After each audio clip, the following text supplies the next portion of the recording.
use of bacteriological warfare is prohibited by international law.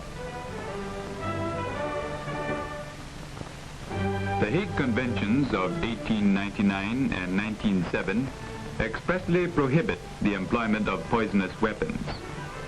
Clause 1 of Article 23 of the Hague Convention of 1907 specifically forbids all nations to employ poison or poisonous weapons.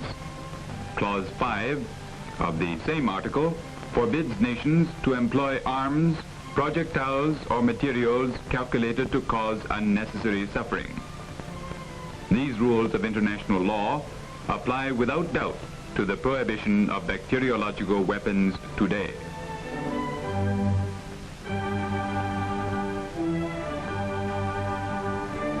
The protocol for the prohibition of the use in war of asphyxiating poisonous or other gases and of bacteriological methods of warfare, which was signed at Geneva on June 17, 1925, is still more specific in prohibiting the employment of bacteriological weapons. The protocol stipulated the high contracting parties, so far as they are not already parties to treaties prohibiting such use, accept this prohibition, agree to extend this prohibition to the use of bacteriological methods of warfare, and agree to be bound as between themselves according to the terms of the declaration. 42 countries signed this protocol. Among the big powers who signed, only the governments of the United States and Japan failed to ratify it. In 1949, the military tribunal at Khabarovsk, USSR, publicly tried 12 former members of the Japanese armed forces and convicted them of preparing and employing bacteriological weapons.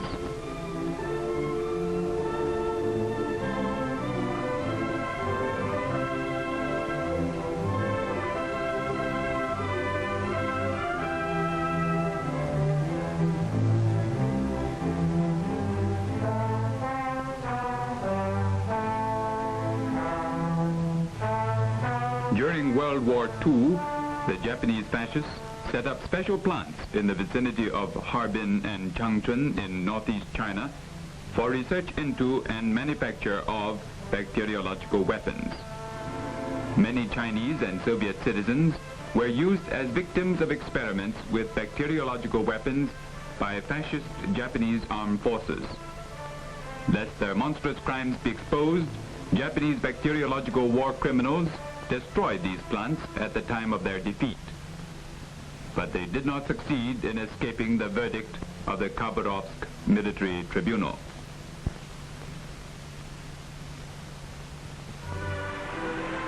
The Second World Peace Congress met in Warsaw in November 1950. At this Congress, the peoples of all countries indicated their resolve to defend world peace by acting in unison. This was their answer to the plots, hysteria, and criminal actions of the war instigators after World War II, who are again threatening the peace and security of mankind.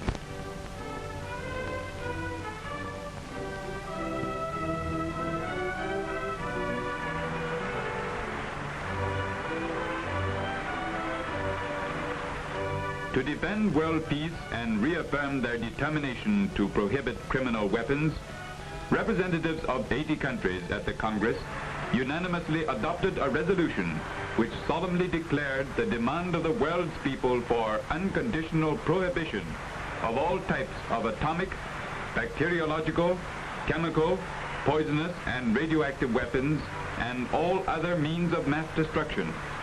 Denunciation as a war criminal of that government which henceforth is the first to use these weapons.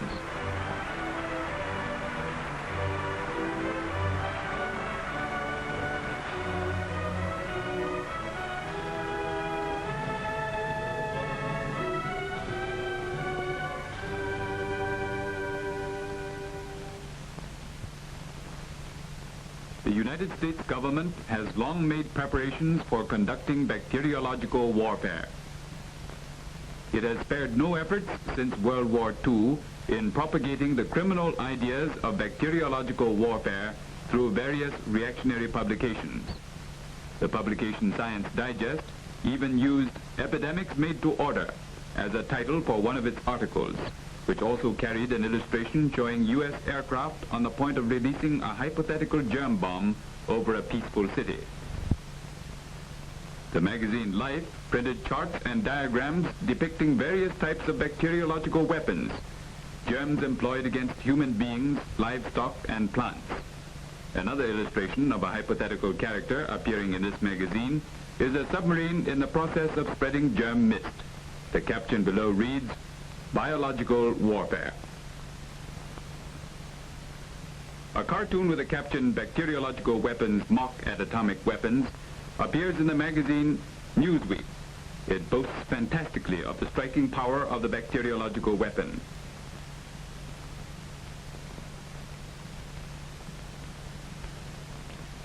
This is Theodore Roseberry, U.S. bacteriologist, who took an active part in setting up the military laboratory charged with manufacturing bacteriological weapons. In January 1947, he published in the American Journal of Immunology an article on bacteriological warfare and 13 other treatises on the subject. This is G.W. Mark, former chairman of the U.S. Army Chemical Warfare Service. In 1946, with the approval of the U.S. government, he released a long report in which he revealed that as early as 1941, the U.S. government had established special institutions to conduct research and manufacture bacteriological weapons systematically and on a large scale. On the basis of these revelations, we know that germ plants exist in many places in the United States. There are laboratories for experimenting with germs at a point near Washington, D.C., at Pascagoula, Mississippi, at Dugway, Utah, and also at a big production unit situated at Vigo, Indiana. A great number of Nazi experts in bacteriological warfare and 18 Japanese bacteriological war criminals are taking an active part in such research work. Camp Detrick near Washington, D.C., equipped with large-scale laboratories and plants, is the center of operations where the United States perfected its preparations for bacteriological warfare. During World War II, more than 3,900 people were employed at Camp Detrick.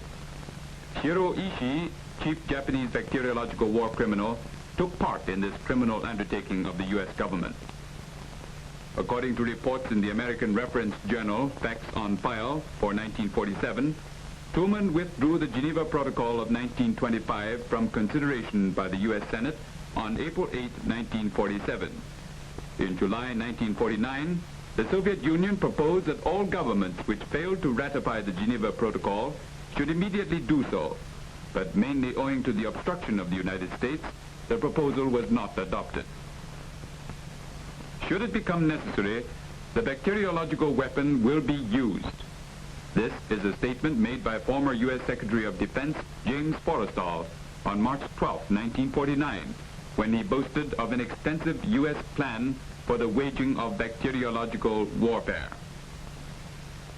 The American magazine Newsweek, in its April 9, 1951 issue, reported that U.S. Landing Craft Infantry number 1091, commanded by Crawford F. Sams, Chief of the Public Health and Welfare Section under the so-called United Nations Command, steamed into Wonsan Harbor, Korea, and carried off a number of Chinese on whom experiments involving plague were performed.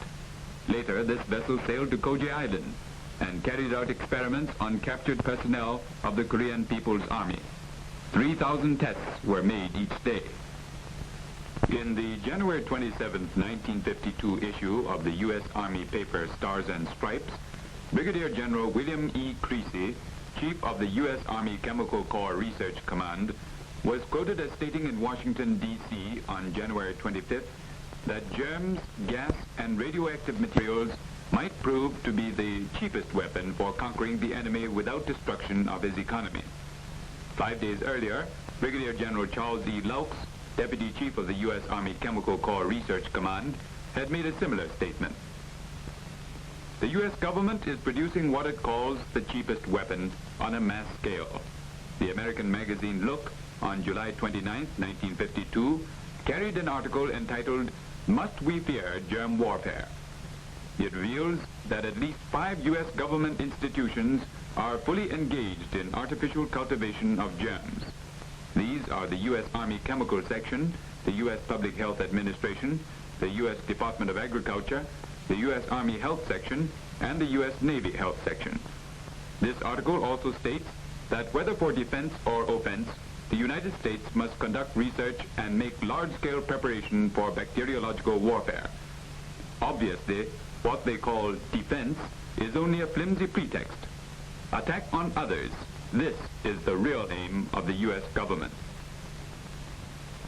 On the basis of a large mass of evidence, there is every reason to believe that the United States government has long prepared, materially and psychologically, to commit the crime of bacteriological warfare. To save itself from defeat in its aggressive war against the Korean people, and to try to achieve what it could not achieve in the Korean armistice negotiations, that is the chief reason why it has resorted desperately to bacteriological warfare in Korea and China. Under the hammer blows of the People's Forces of Korea and China, the aggressive U.S. armed forces are suffering serious defeats on the Korean battlefield. The heroes of the Korean People's Army and the Chinese People's Volunteers are constantly adding new fighting records to the victories already achieved. On the battlefield, side by side with corpses of American soldiers, lie heaps of the interventionists' much vaunted military equipment. This is the fate that Truman's model troops have met on the Korean front. History proves that fascist aggressors must meet with defeat. The American militarists should remember that this was the fate of Hitler, Mussolini, and Tojo.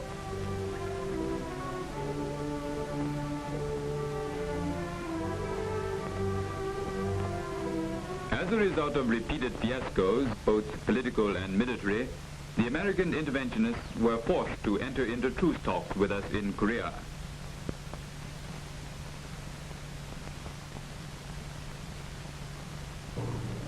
While the truce talks are in progress, the American troops are using various methods to attack Korean civilians and lay waste their peaceful villages and cities.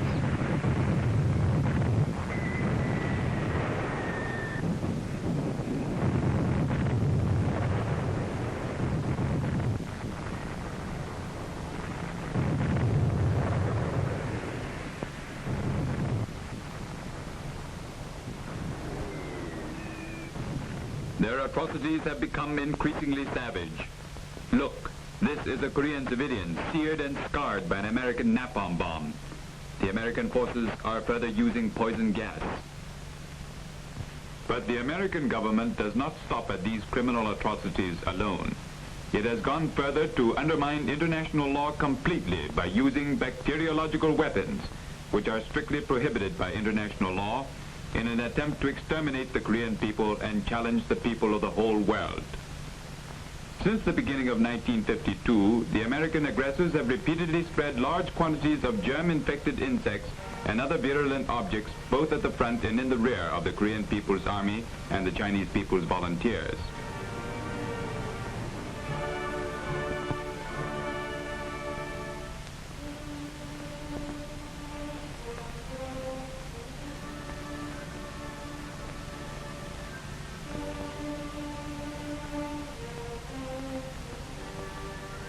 This is a germ bomb dropped by U.S. aircraft in the rear of our troops in Korea.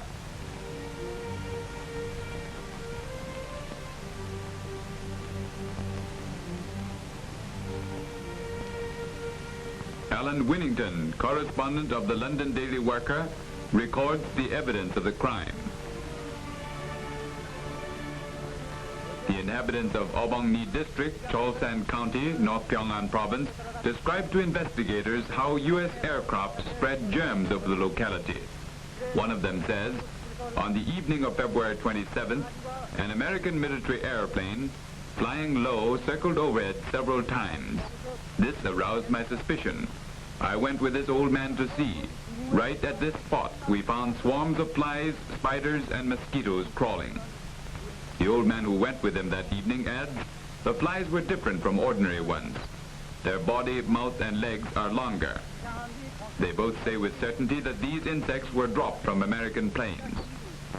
그 발도 길고 몸뚱이가 다 깁니다. 그래서 이상한 사람은 이거 우리 그 다리를 그 눈에 올라간 사람이 잡았습니다.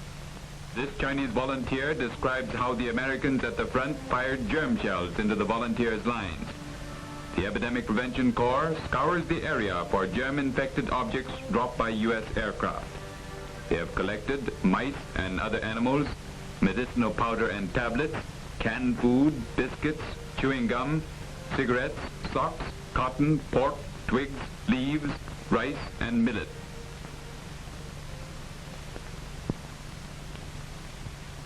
Bubonic plague broke out at Kangso County, South Chang'an Province, several days after American aircraft had dropped fleas over the locality. Judging from various tests, the victims were infected by plague bacilli carried by the fleas. To prevent further infection, the corpses were cremated immediately. The homes of the deceased were thoroughly disinfected. During the process, the sanitation workers wore rubber clothing. In areas where diseases were discovered, cordons and signboards were immediately put up to stop traffic. This is one of the clams dropped by American aircraft in Korea. Owing to ignorance, a Korean woman took some of them home, and she and her husband ate them. They developed cholera the same day and died the following day. Examination showed that the clams were laden with cholera vibrios, which were the cause of death. In this district, many such clams were found by the Self-Preservation Corps and were destroyed by fire.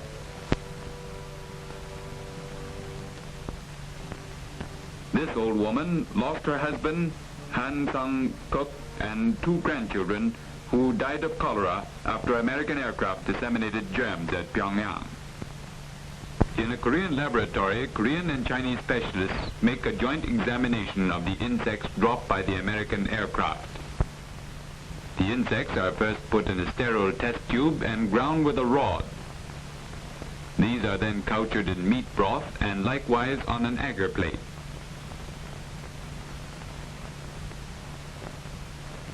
Within 24 hours, the germs multiply and a smear is made of them for staining.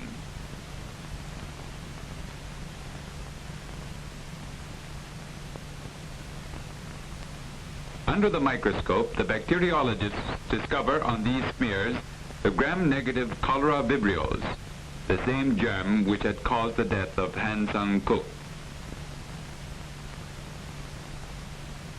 Here, the specialists are preparing to analyze the fleas dropped by the American aircraft. After grinding the fleas, the specialists prepare an emulsion, which is later inoculated into a guinea pig, whose reaction is closely watched. The guinea pig died in 3 days and was dissected.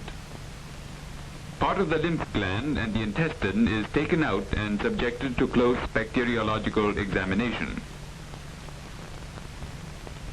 Under the microscope, the specialists discover the same type of plague bacilli which had caused bubonic plague in Korea. Many other different germs are isolated from various specimens of germ-infected insects and objects. These are various culture specimens of typhoid, paratyphoid, and dysentery bacilli isolated from the infected insects and objects. It is well known that there has been no bubonic plague or cholera in Korea for many years. The U.S. Navy Department report on infectious diseases in Korea, published in 1946, confirmed that there had been no case of bubonic plague in Korea for many years. Foreign Minister Baek Hong-yong of the Korean Democratic People's Republic made a statement protesting against U.S. germ warfare. He called upon the people of the whole world to check the atrocities of the American government and establish the international responsibility of those who order the use of germ weapons. Foreign Minister To Enlai of the People's Republic of China made a statement supporting Foreign Minister Baek Hong-yong's protest against American bacteriological warfare. He stated that if the people of the world do not resolutely curb this crime, the calamities befalling the peaceful Korean people today will befall the peaceful people of the world tomorrow.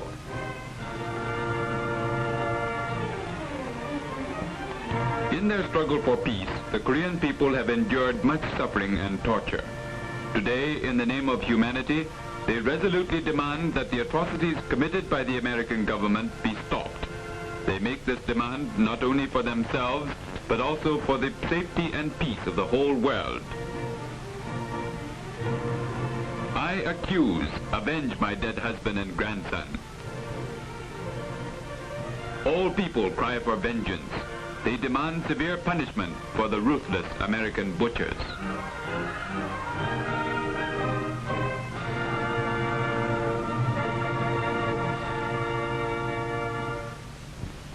Despite the protests of the Korean government and the people of Korea, the American government continued to spread germ-laden insects and objects over these areas. The fighting Koreans have always known how to protect themselves in difficult conditions. Epidemic Prevention Corps have been formed. They come from different walks of life. Under the leadership of the Korean National Emergency Epidemic Prevention Committee, the epidemic prevention committees at different levels mobilize many able workers, equipment, and a health intelligence network. They have the power to combat bacteriological warfare.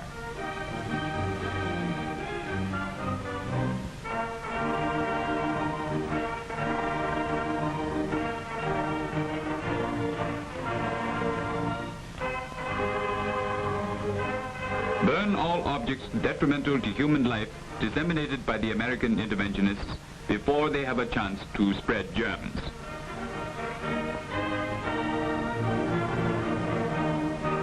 Meanwhile, epidemic prevention centers are set up at all thoroughfares to check inoculation certificates. People who have not been inoculated must receive shots so that no trouble may be caused by the negligence of a few. A disinfection and sanitation movement has been swiftly launched on a wide scale among the masses of the people. We must use every means to wipe out germs in order to prevent epidemics and protect the people.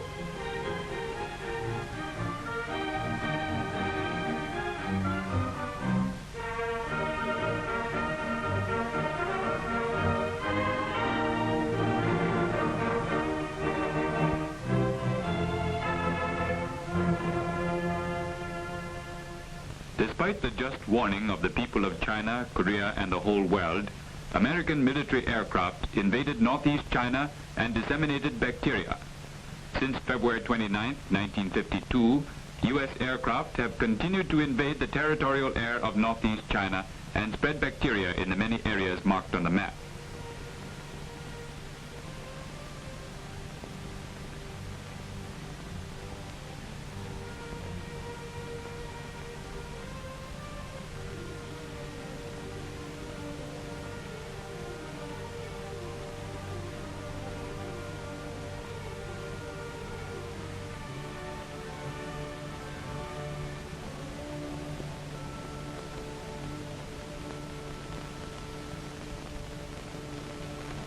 Ling Fung, Vice Chairman of the Northeast People's Government, and other leaders hurry to make an on-the-spot investigation.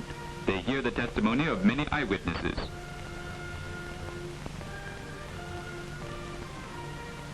Swarms of flies were found in a dazed condition at 10 degrees below 0 centigrade, obviously an abnormal phenomenon.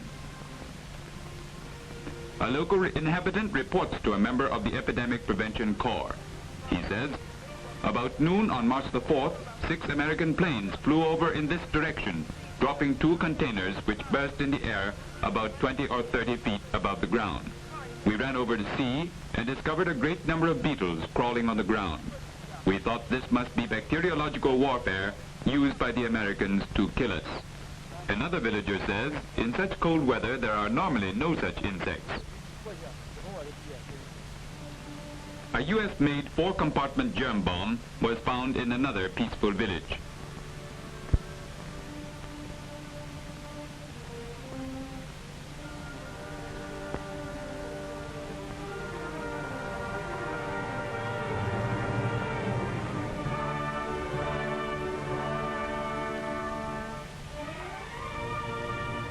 Where germ-laden insects were dropped by U.S. aircraft, a mass campaign for disinfection and insect extermination was immediately launched.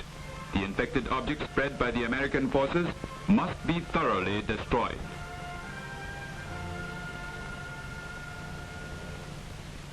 Various specimens from northeast China are received in this receiving room of the laboratory. These sterilized samples are sent to the entomological laboratory for identification. Here, many eminent specialists are making tests for identification. Professor Liu Chongluo, entomologist, studying a midge dropped by American aircraft in northeast China. Professor Feng Lanzhou, parasitologist, examining blue bottle flies dropped by American aircraft. Dr. Zhu Hongfu, entomologist, examining a type of field cricket dropped by American aircraft. Professor Lu Baoling, entomologist, examining spiders dropped by American aircraft. Entomologists Professor Ma Shijun and Professor Chen Shixiang are studying entomyid flies dropped by American aircraft. In the bacteriological laboratory, the experts use aseptic technique to isolate virulent bacteria from the various infected insects. This white mouse is inoculated with a suspension of the material made from the ground spider. The mouse soon develops illness. The spleen of the dead mouse is found upon autopsy to be swollen. Professor Xie Shaowen, examining the slide, finds encapsulated anthrax bacilli on it. This is the report and conclusion signed by Professor Xie Shaowen, who isolated anthrax bacilli from the spiders dropped by American aircraft in northeast China. From this beetle, Tinus fur, dropped by American aircraft in northeast China, Professor Xie Shaowen has also isolated anthrax bacilli. This is the report and the conclusion which he endorses. Anthrax bacilli are injurious both for men and draft animals. At a conference of the scientists, Dr. Chen Shixiang reports the results of his examination of the infected insects. Professor Xie Shaowen makes a report on the bacteriological examination of these insects. The experts unanimously concur in the conclusions drawn by Professor Xie Shaowen and Dr. Chen Shixiang. Epidemiologist Dr. Fang Zhishan also reports on the results of investigations into epidemics. After American aircraft disseminated bacteria in northeast China, deaths from encephalitis suddenly occurred. The brain of a fatal case is removed and small portions are sectioned. The main changes seen under the microscope are the appearance of many lymphocytes surrounding the blood vessels of the brain, the signs of encephalitis. American aircraft dropped large quantities of this type of soybean stalks and pods over the northern part of Korea. Professor Chiu Wei-fan, Chinese plant pathologist, makes a microscopic examination of this pod and finds conidiophores and conidia of the Cercospora species on it. This kind of fungus can survive through winter on soybean stalks, pods, and seeds and continue to spread and cause damage to soybeans. Professor Chiu Wei-fan verifies that this type of soybean pod dropped by American aircraft is infected with purple spot fungus. This is a type of leaf dropped by American aircraft over the northern part of Korea, from which fungus causing anthracnose has been isolated. This fungus, if cultured and transplanted onto pears and apples, will cause rot. This fungus can also damage cotton seedlings by causing the growth of lesions on cotyledons and hypocotyls and roots until the seedlings wither and die. They also attack cotton bolls. This shows the germination of the fungi of anthracnose. Professor Chiu Wei-fan declares the tree leaves dropped by American aircraft carry fungi which cause pear rot, apple rot, and cotton anthracnose.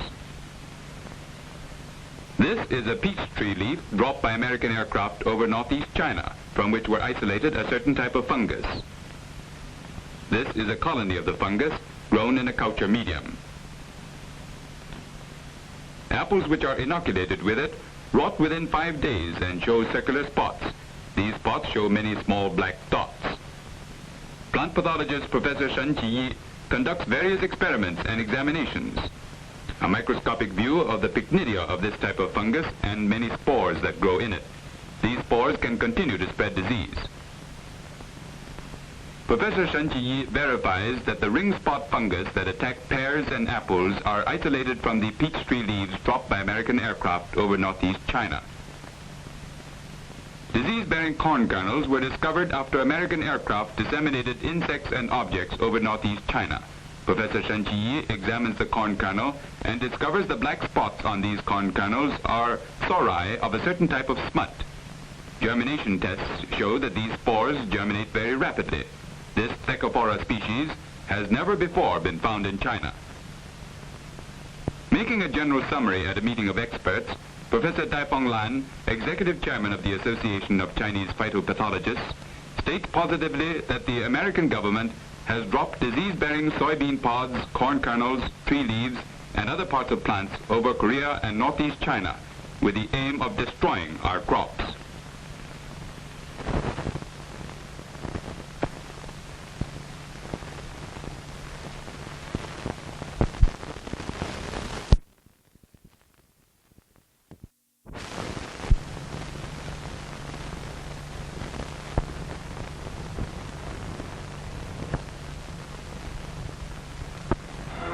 This is the protest issued by Zhou Enlai, Foreign Minister of the People's Republic of China, against the U.S. government's employment of bacteriological weapons to slaughter the Chinese people and its violation of China's territorial air.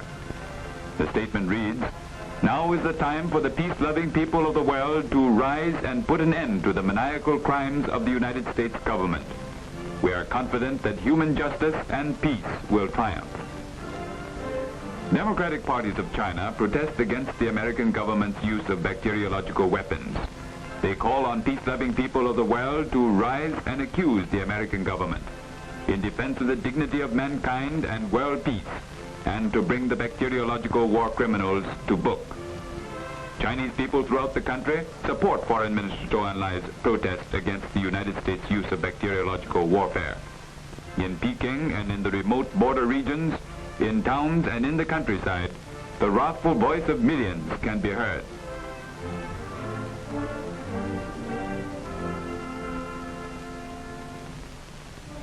But instead of giving up bacteriological warfare, the United States government has daily intensified its criminal activities. From February 29th to April the 20th, American aircraft in a total of 336 sorties intruded into northeast China and continued to disseminate bacteria over these areas. However, no destructive force could prevail over the broad masses of the Chinese people. Epidemic prevention teams were mobilized and moved into action immediately. We shall answer the vicious challenge of the United States government by action and resolutely smash bacteriological warfare.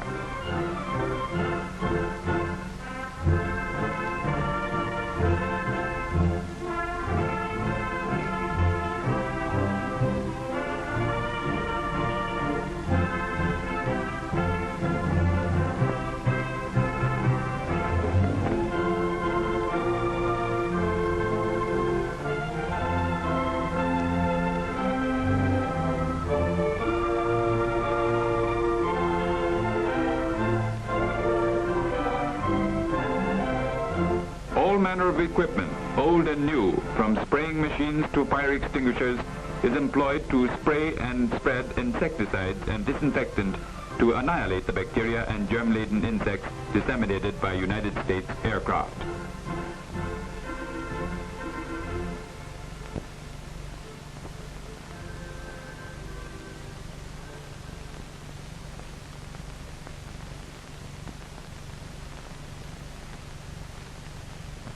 The United States government is naturally much interested in the criminal results of its bacterial war.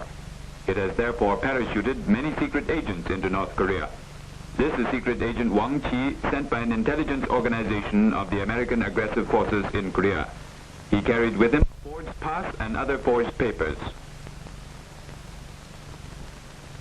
Secret Agent Tang Chuseng, also captured by our side soon after he parachuted into our area. Airdrop Secret Agent Han Jung-yu, a Korean who, following the dictates of conscience, surrendered to the Korean government. All these airdrop secret agents carry parachutes, pistols, radio transmitters, medicine, and other military equipment. all contest that there has been sent to ascertain the effectiveness of bacterial weapons employed by the United States.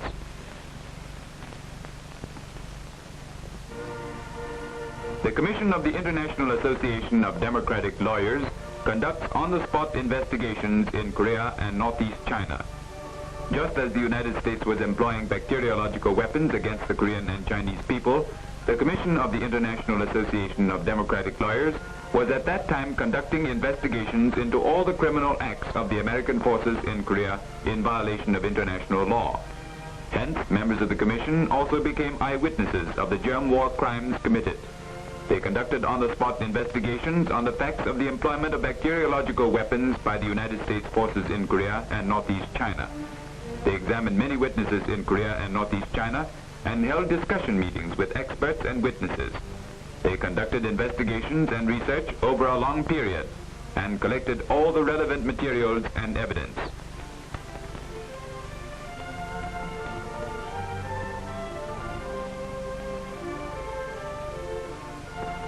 After the Commission completed its investigations, it issued a detailed report accusing the United States of criminal acts in Korea in violation of international law and proving that the United States aircraft dropped insects carrying germs of contagious disease and that many of the bacteria-laden insects found in China are similar to those found in Korea.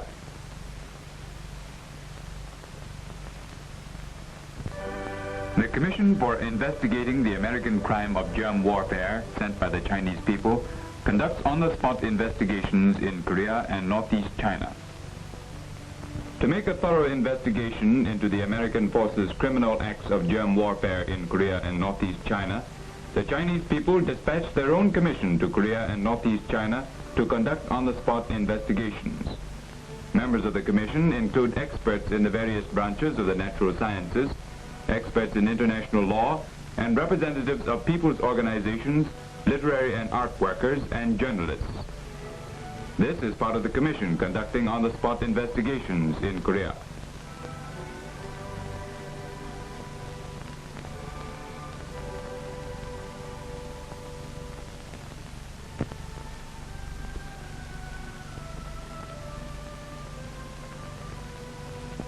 The Northeast Subcommission for Investigating the American Crime of Germ Warfare, another group of the Commission, conducts on-the-spot investigations in various localities in Northeast China.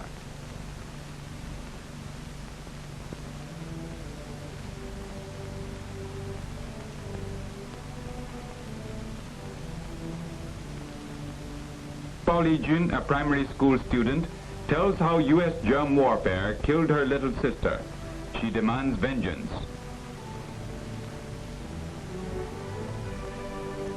This mother, whose child was killed in the same way, bitterly demands, punish the U.S. butchers.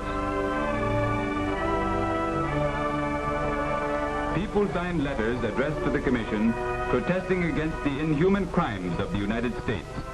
Accuse, we must accuse. For the sake of our next generation, we must carry on the fight to the very end.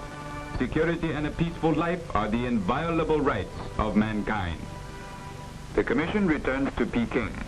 Li Do-chuan, head of the Commission, makes a report at a meeting. She says, the members of the Commission went to Korea and Northeast China in separate groups to carry out an on-the-spot investigation of the facts on the dissemination of deadly bacteria by the U.S. interventionists. The evidence we have gathered proves that the American forces are conducting large-scale bacteriological warfare in Korea and Northeast China. Liao Tengzhi, Vice Chairman of the Commission, also testifies that the U.S. government is waging germ warfare. He declares that the best Korean and Chinese scientists and doctors are conducting extremely effective anti-epidemic work. They now have complete control over the bacteria disseminated by the U.S. government. In the report of Chen Qiyuan, head of the Northeast Subcommission, it is proved that the American government has systematically employed bacteriological weapons on a large scale in their aggressive activities in China's northeast.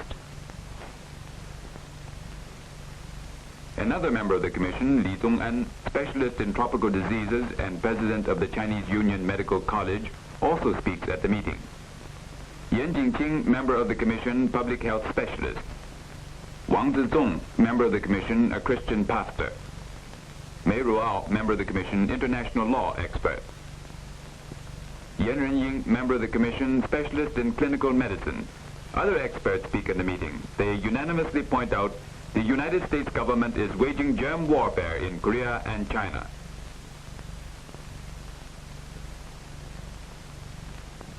James G. Endicott, chairman of the Canadian Peace Congress, arrives in northeast China to conduct investigations. Endicott visits the display room showing evidence of the American crime of germ warfare in Mukden. He also examines witnesses, peasants, students, merchants, and hears their accounts of how they personally saw American aircraft drop germ bombs, germ-laden insects, and other infected objects.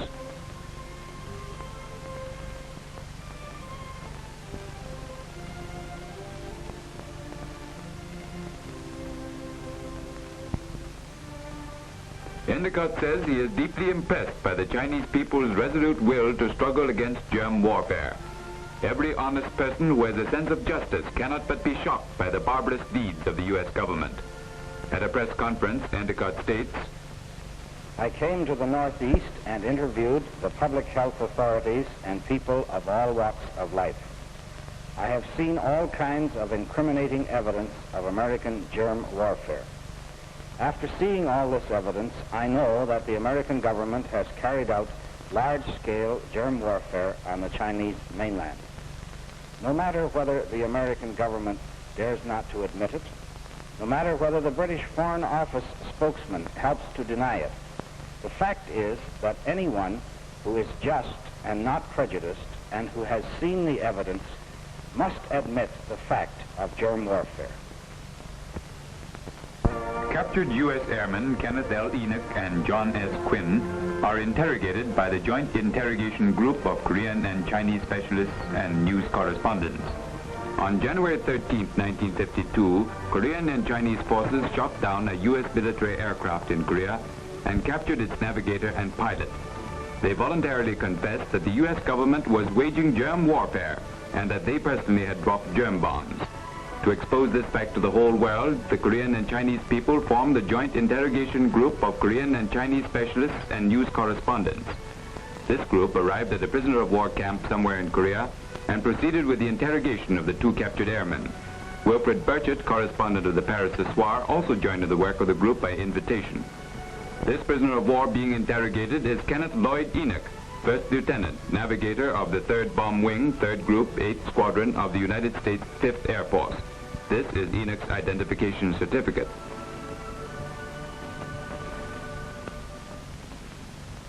During the interrogation, the correspondents and specialists, deeply aware of their responsibility to mankind and to principles of human justice, gravely go about their work of interrogating Enoch with systematic thoroughness.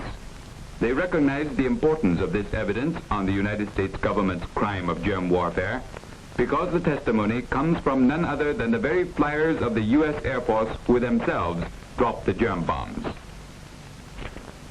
The second prisoner of war being interrogated is John Silas Quinn, First Lieutenant Pilot of the 3rd Bomb Wing, 3rd Group, 8th Squadron of the U.S. 5th Air Force. This is Quinn's identification certificate. Quinn also gives a factual account of how he dropped bacteriological bombs over Korea. This testimony has been carefully recorded to be made known to the whole world. Urged by their own conscience, Enoch and Quinn made voluntary confessions of their part in American bacteriological warfare and told what they knew about it. The depositions are in their handwriting and signed with their names.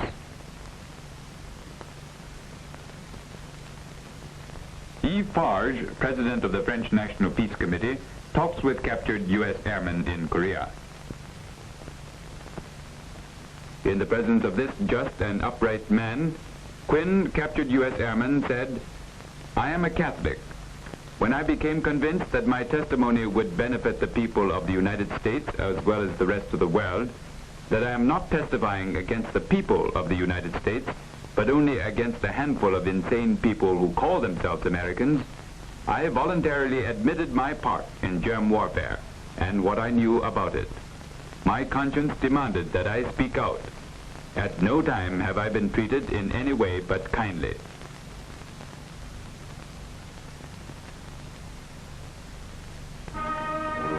The people of China and Korea have sufficient confidence and strength to crush the bacteriological warfare launched by the American government. In Korea, a widespread educational campaign has been launched to prevent epidemic diseases and to disseminate scientific knowledge with which to combat bacteriological warfare. More powerful epidemic prevention corps are set up. The embattled people of Korea are strong and have unshaken confidence in victory. For the safety of the motherland and mankind, they will not allow the bacteria disseminated by the United States to spread. Many young people have thrown themselves wholeheartedly into the struggle. Rush medicines to the front, the cities, the countryside, and the mines. The people's heroes of Korea are inoculated to prevent infection by the bacteria disseminated by the United States. They will continue their courageous fight. The Chinese people's heroes at the Korean front are given similar inoculations. They will continue their courageous fight. We must protect the lives of our children. We must protect the lives of all peoples. They must not fall victim to U.S. bacteria.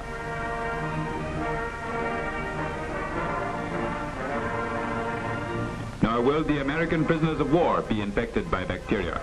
While the United States government, in violation of international law, uses every means of mass slaughter against the Chinese and Korean prisoners of war, our side has consistently adhered to international law and carried out a policy of good treatment towards the prisoners of war. The brave and determined Korean people, loving labor and cleanliness, will undoubtedly be able to defend their right to a free life and will defeat their enemy.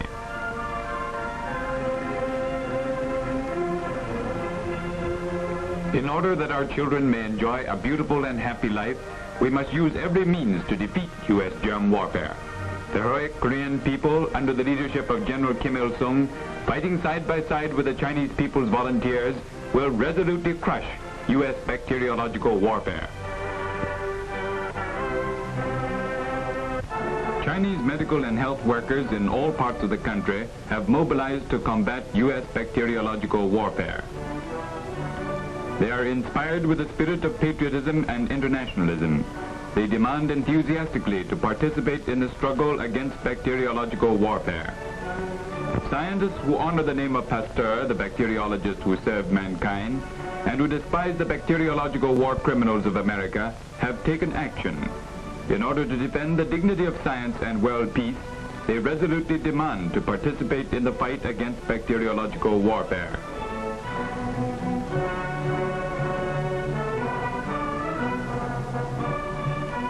They give their pledge in solemn words. They are determined to exert their strongest efforts in carrying out epidemic prevention and health work despite all difficulties, and thus defeat the germ war criminals who have prostituted science. They transform their indignation into strength and organize this great strength. They pledge to be faithful children of the motherland and fight to the end for the security of their people and the victory of world peace.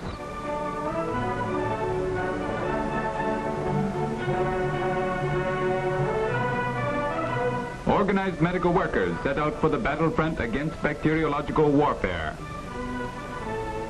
Under the leadership of the People's Government, the determined and well-equipped Epidemic Prevention Corps will undoubtedly succeed in defending their own people and all mankind and crushing the sinister threat of the U.S. government.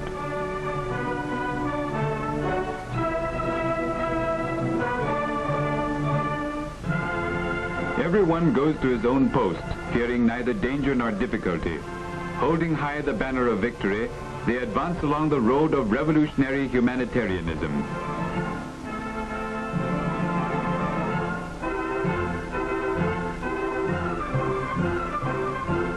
These epidemic prevention units are continually being reinforced, thus strengthening our defense against bacteriological warfare.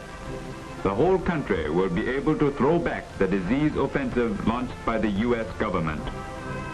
All key points of communications are put under strict control and closely guarded. These tasks are accomplished with greatest possible speed.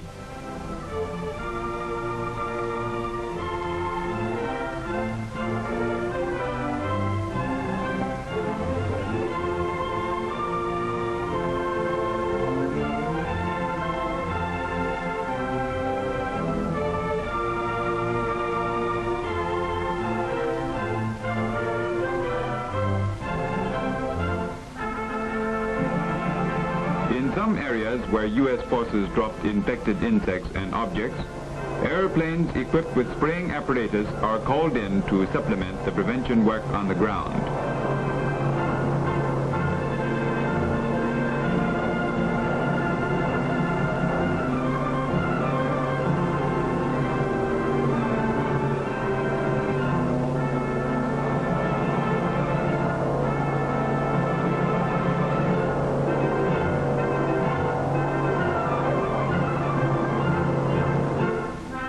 The Korean and Chinese peoples have, with effective thoroughness, brought under control the germs disseminated by the American forces and curbed the spread of disease. However, we must heighten our vigilance until the criminal acts of the U.S. forces have been finally shattered.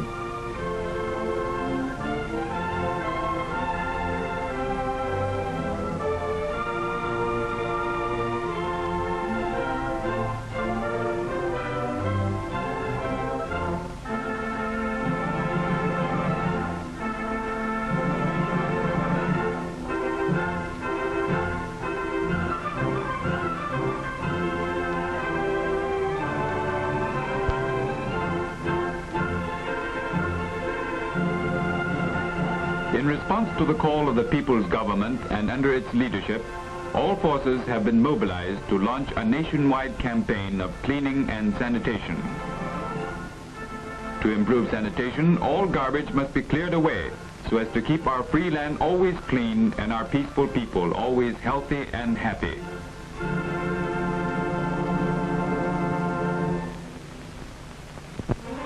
Indignation mounted swiftly both in Korea and China against the bacteriological warfare waged by the American government. Angry protests rise from every part of Korea. The Korean people are unconquerable. They will never allow the American imperialists to rob them of their land and liberty, which were won at the cost of the blood of Korean martyrs and the sufferings of Korean widows and orphans. With a common boundary and united for a common goal, the peoples of China and Korea rely on each other and share all hardships in the struggle for peace. Confronted today with the atrocities committed by the U.S. government, they realize all the more clearly that they must carry on an even more determined struggle against the common enemy who will stop at nothing. We pledge that we will not stop striving till the goal is attained. Educated in the teachings of Mao Zedong, the Chinese people are tempered like steel in their courageous and protracted revolutionary struggle. Distinguishing clearly between friend and foe, they are fully conscious of their noble responsibility in the fight for world peace.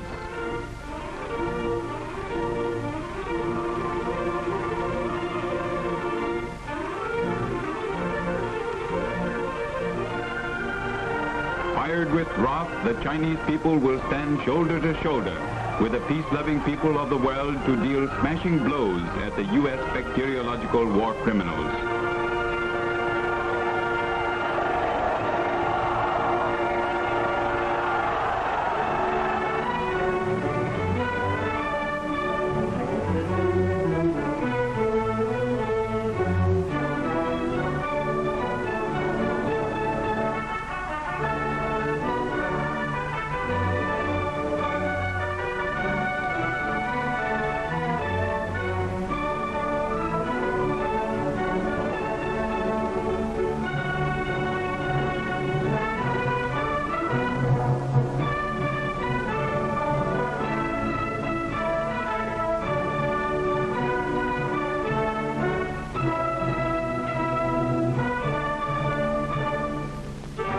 Protests against the crime of the U.S. government in waging bacteriological warfare come from all corners of the world. In Czechoslovakia, Hungary, Bulgaria, Poland, the Soviet Union, and other countries, the people hold mass demonstrations or protest meetings to oppose U.S. bacteriological warfare.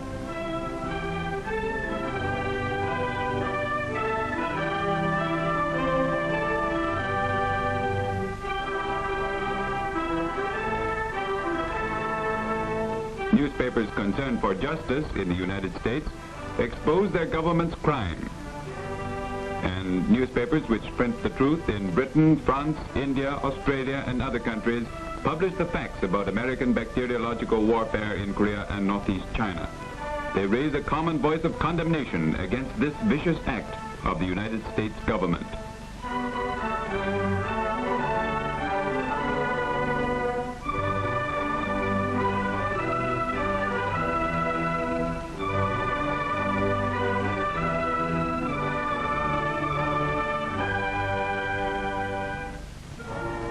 In response to the call of the World Peace Council, scientists of various countries formed the International Scientific Commission and came to China and Korea to make on-the-spot investigations. The International Scientific Commission arrived in Peking on June 21st. Its members are all world-famous and impartial authorities from the scientific circles of various countries.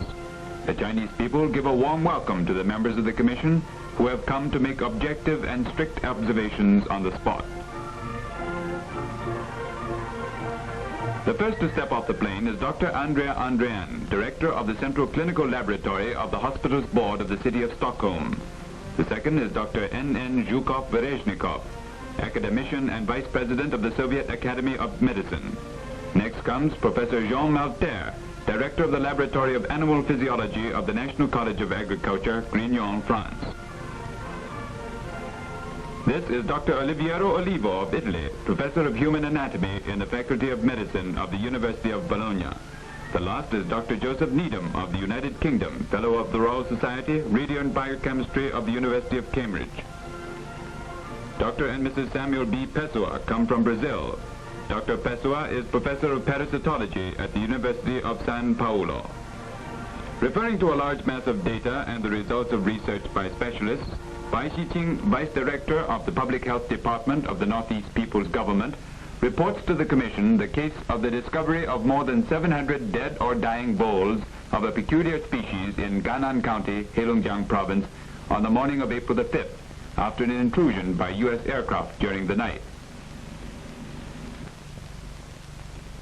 The members of the Commission visit the China Medical College at Mukden to investigate the results of laboratory examination of these voles. Members of the Commission examine carefully the cultural and biochemical characteristics of the plague bacilli isolated from the bodies of these voles dropped by the U.S. aircraft. The members examine the liver of a guinea pig which died after injection with the plague bacilli taken from the voles. The members study under the microscope the smear made from the liver. The bipolar staining oval bacteria among the liver cells are the plague bacilli.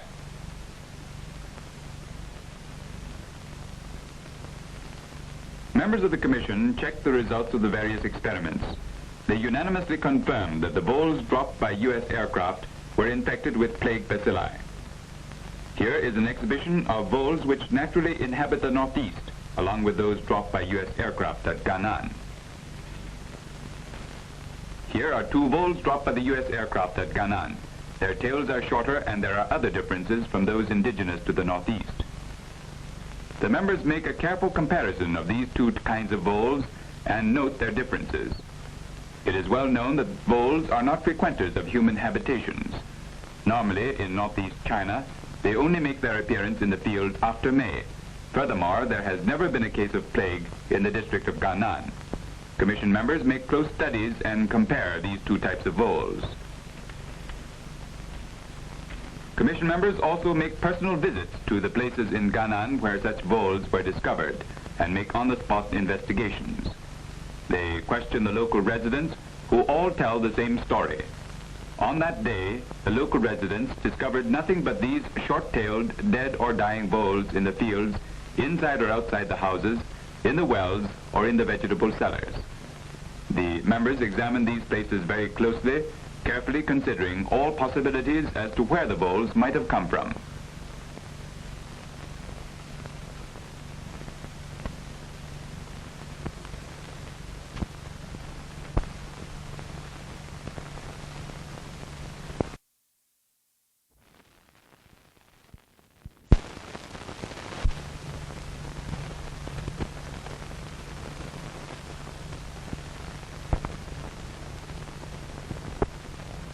Commission members then listened to a report made by the health authorities of the Northeast on the dropping of bacteriological bombs by U.S. aircraft in Kwandian County. Many local residents are invited to testify. This is the owner of a shop in the city of Quandian who witnessed the dropping of a germ bomb by the U.S. aircraft outside the eastern city gate of Quandian. This is a student of the Quandian Middle School who later discovered that bomb together with many feathers, black flies, and spiders in the vicinity of the bomb crater. Commission members listened to a report made by Professor Zhang Naichu, bacteriologist, on the isolation of anthrax bacilli from the feathers. Dr. Xin Jun, bacteriologist, tells the Commission that anthrax bacilli were also isolated from the anthomyid flies and wolf spiders. Dr. Xin also examined 3,000 control flies of various types, native to northeast China, and found no anthrax bacilli on any of them. This species of anthomyid fly discovered in Quandian has never been recorded in China before. This is one of the wolf spiders from which anthrax bacilli were isolated. It was also found abnormally on cold, snow-covered ground. These bomb fragments and this bomb axis were collected from where the bombs exploded in Quandian. They have been studied and analyzed by many experts of the Academia Sinica. At the meeting, Dr. Qian Sanqiang, head of the Modern Physics Research Institute, Academia Sinica, delivers a report on the results of research into the material evidence and the arguments on which the conclusion was based. The committee members make a careful study of the material evidence. The bomb fragments are very thin and brittle. They break easily on contact with the ground, and they are not easily discovered. Obviously, these are not ordinary explosive bombs, but bombs designed for dropping insects. Analysis and research lead the experts to believe that the calcareous type of germ bombs used by the United States are developed from the porcelain germ bomb invented by the Japanese germ war criminal Shiro Ishii. Dr. Chen is holding the so-called Ishii bomb while reporting to committee members on the results of the research and the arguments. Committee members also studied the 4-compartment insect bomb dropped by U.S. aircraft. This type of bomb carries a small propeller-shaped time fuse. The bomb case splits into 2 parts before reaching the ground and releases the insects contained in it. Committee members also hear reports on how cases of respiratory anthrax and hemorrhagic meningitis suddenly broke out after U.S. aircraft disseminated feathers, tiny beetles, and houseflies. Such diseases had never before occurred in northeast China. Professor Lu Baoling, entomologist, says the tinus fur is normally a pest found in stored grain and dry stuff. However, after the flight of U.S. aircraft over the Liaoyang area, in the open fields, large quantities of the tinid beetles were found. This was ecologically most unusual. Professor Wu Jiadong, pathologist, makes a detailed report on the autopsy of 5 cases. He proves that these victims were infected with anthrax through the respiratory passages. This type of disease has never before been recorded in northeast China. Commission members carefully examined the pathological specimen made by Professor Wu Jiadong. This is the lung of the deceased Wang Ziping. The lymphatic gland at the upper right part of the lung is swollen. The dark-colored patch indicates hemorrhagic inflammation. The commission members carefully studied this specimen and some of the experimental data. This is the brain of the deceased Mrs. Wei. There is diffuse bleeding under the meninges. She died of a disease contracted while taking part in the work of exterminating the tinid beetles dropped by American aircraft. The commission members carefully studied this specimen and many other experimental data. This is the husband of schoolteacher Wang Shuzhi, who died of hemorrhagic meningitis caused by anthrax bacillus. He tells the commission members that his wife was in good health before the deadly disease attacked her. Professor Zheng Geng, veterinary bacteriologist, says the biological, biochemical, and morphological characteristics of the anthrax bacilli isolated from the beetle tinus fur, houseflies, anthomyid flies, spiders, and feathers dropped by American aircraft, and those isolated from the fatal cases are identical. This is most unusual. The commission members visit the bacteriological laboratory of the Mukden Epidemic Prevention Station to conduct an examination into the problem of anthrax. This is a microscopic view of the surface of the colony of anthrax bacilli as observed by committee members. The smear made from the abdominal cavity of a guinea pig shows encapsulated anthrax bacilli as observed by commission members. The commission members watched Professor Zheng Geng perform an autopsy on a dead guinea pig inoculated with anthrax bacilli isolated from the fatal cases.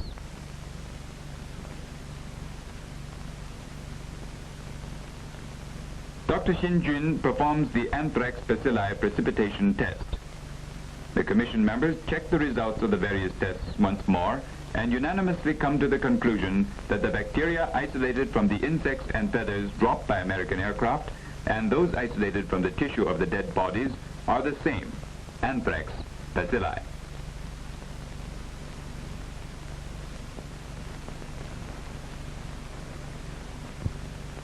After further on-the-spot investigations in Korea, the International Scientific Commission conducts an interrogation of captured U.S. flyers.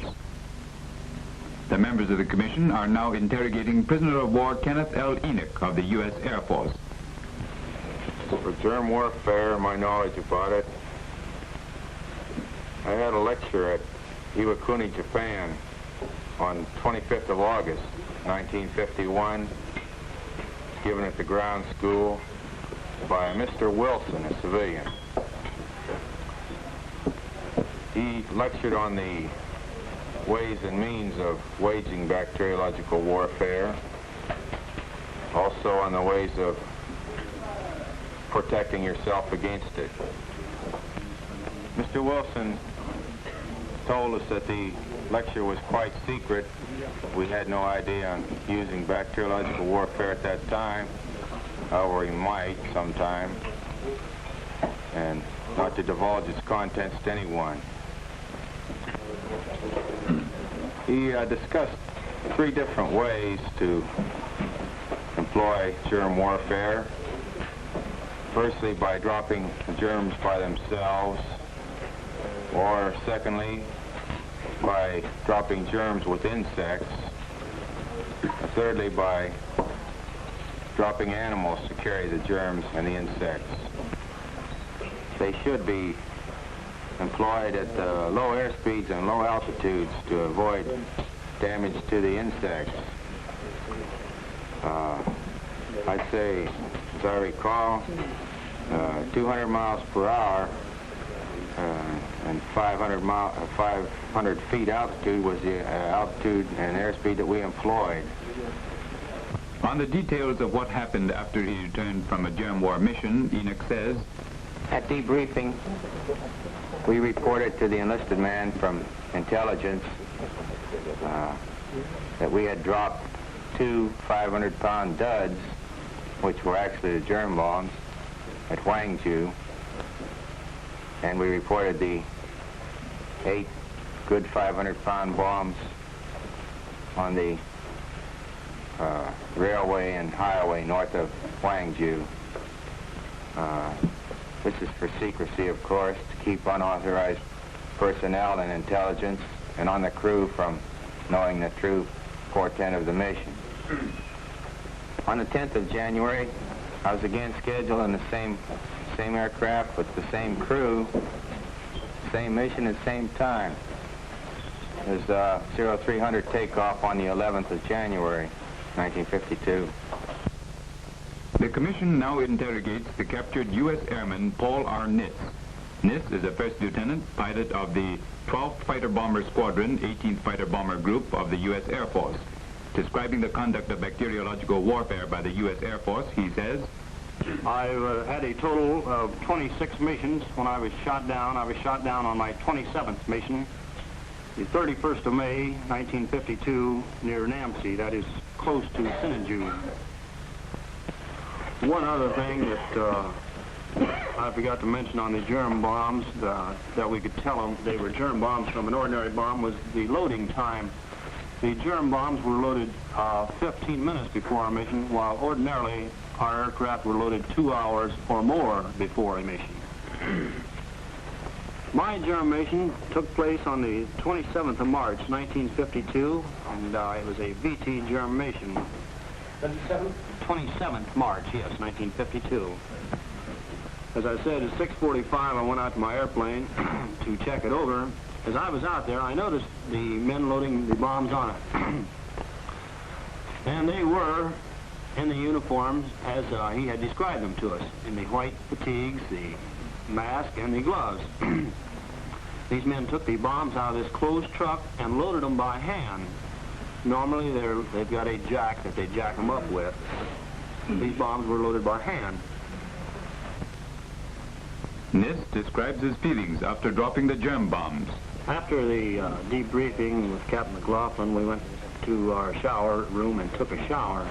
In the shower, I made the remark to Captain Thomas at the time that the shower may clean my body, but my soul will never be clean after such an incident. I mean, after committing such an act.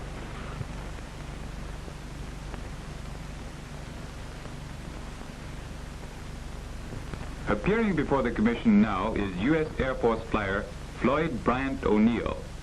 O'Neill is the second lieutenant, pilot of the 67th Fighter Bomber Squadron, 18th Fighter Bomber Group, U.S. Air Force. He says, "The instructions which I have received in regard to bacteriological warfare consisted of 2 lectures. One lecture was given at Luke Air Force Base, which is in the United States, at Phoenix, Arizona, on December the 1st, 1951. This was a short lecture lasting only 30 minutes. The second lecture was given at K-46, the advanced base of the 18th Fighter Bomber Group in Korea here. This lecture was given on the 22nd of January, 1952. This lecture was much more complete on the bacteriological weapons, which we would be using. This lecture lasted for approximately 2 hours. Then the only other instruction I received, of course, was the order to carry out my germ warfare mission." What did you feel like? What was your state of mind when you carried out this germ warfare mission? Frankly, I was, I think, the most nervous I've ever been in my life. I also felt like it was rather a funeral rather than a usual mission. I know I was wondering myself why on earth we were using this terrible weapon in Korea even while the peace talks were going on at Kaesong, when the war was practically stopped. O'Neill is deeply moved as he talks about his past participation in germ warfare and his own future. He says, When I think of my future, when I think of someday, though I'm not married yet, I intend to be, when my son asks me what I did in Korea, how can I tell him that I came over here and dropped germ bombs on people, destroying them, bringing death and destruction? How can I go back and face my family in a civilized world? How can I tell them these things, that I'm a criminal in the eyes of humanity? They are my flesh and blood. It's the most difficult thing to really give a man's feelings a vocal expression. I can't try. I can only tell you somewhat of how I feel.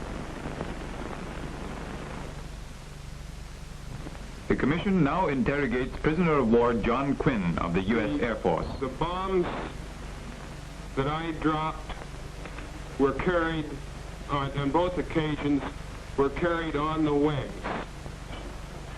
The airplane was guarded, as I've recorded in my statement, and we were told that the bombs had been checked. I took part in germ warfare, as far as I know, at the very beginning. At the time I took part in it, germ bombs were referred to as duds.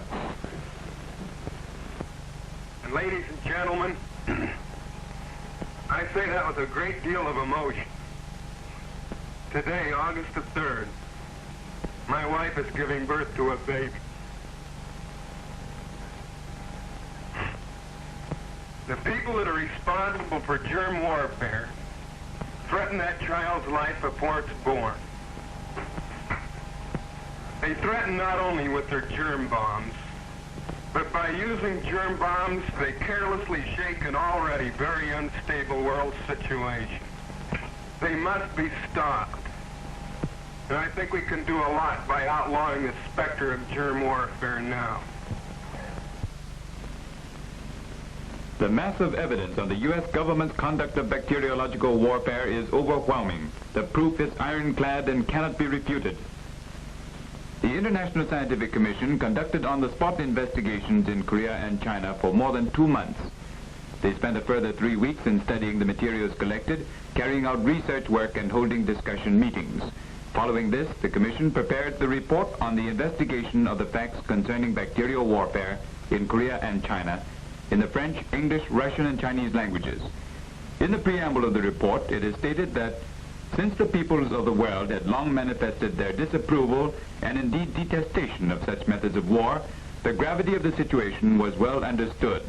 This was the reason for the formation of an international scientific commission which should examine the evidence in the field.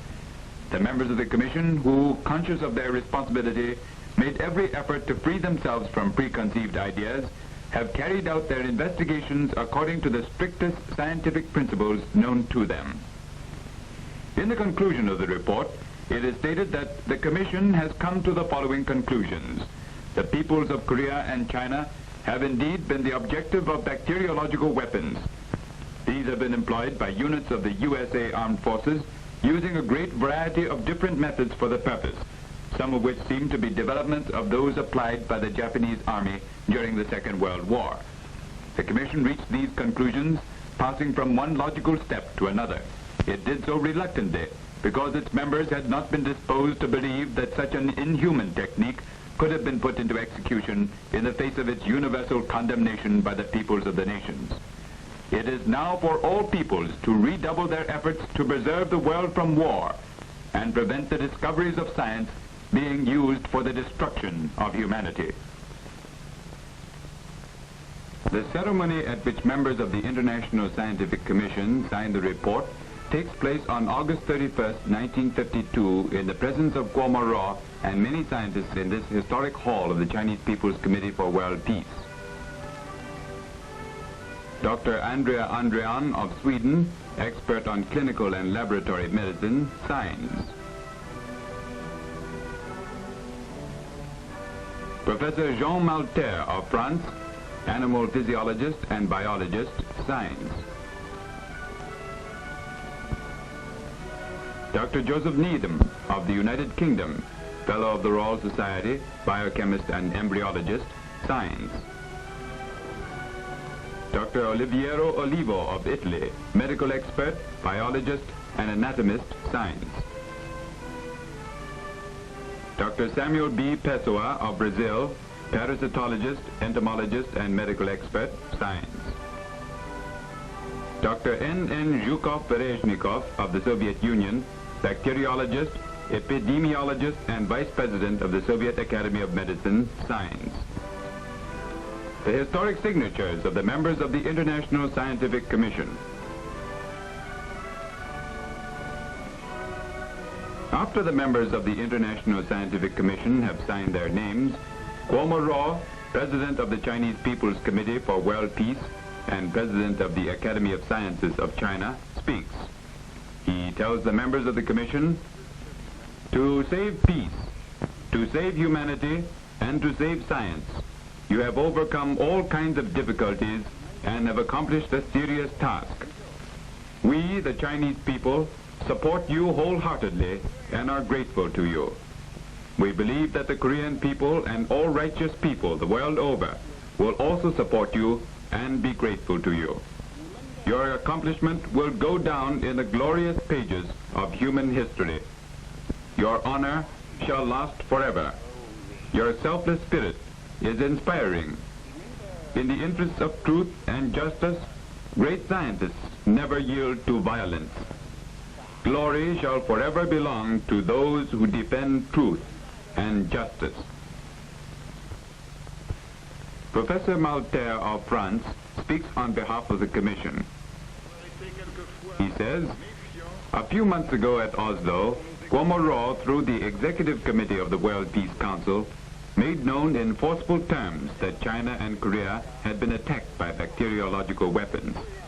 We have been honored by being considered scientists competent to give impartial testimony. We come from distant lands. We have been deeply conscious of the honor accorded us, and at the same time we feel the considerable responsibility placed on our shoulders. We have made our investigation with the sole determination of establishing the exact truth. Our task was to prove or disprove U.S. germ warfare. We hope the Chinese and Korean scientists will now pardon us that at times we were skeptical and groping in our efforts to get at the bottom of things. They have well understood that it is because we wish really to get at the truth, and it is because we took such precautions that we feel today in a stronger position to speak the truth. Finally, Professor Malter declared, "We have said, here is the truth. It is written in this book which we signed. Not only have we stated our conviction, but we have furthermore put our signatures to it, and we can reaffirm it." Professor Malter added with emphasis, "Nous pouvons la redire, la Corée et la Chine ont été cruellement attaquées par l'arme bactériologique et ce sont des unités USA qui en sont coupables." Professor Malter says, "We can repeat it. Korea and China have been cruelly attacked by bacteriological weapons, and it is the forces of the United States which are guilty. We will affirm this truth before the world."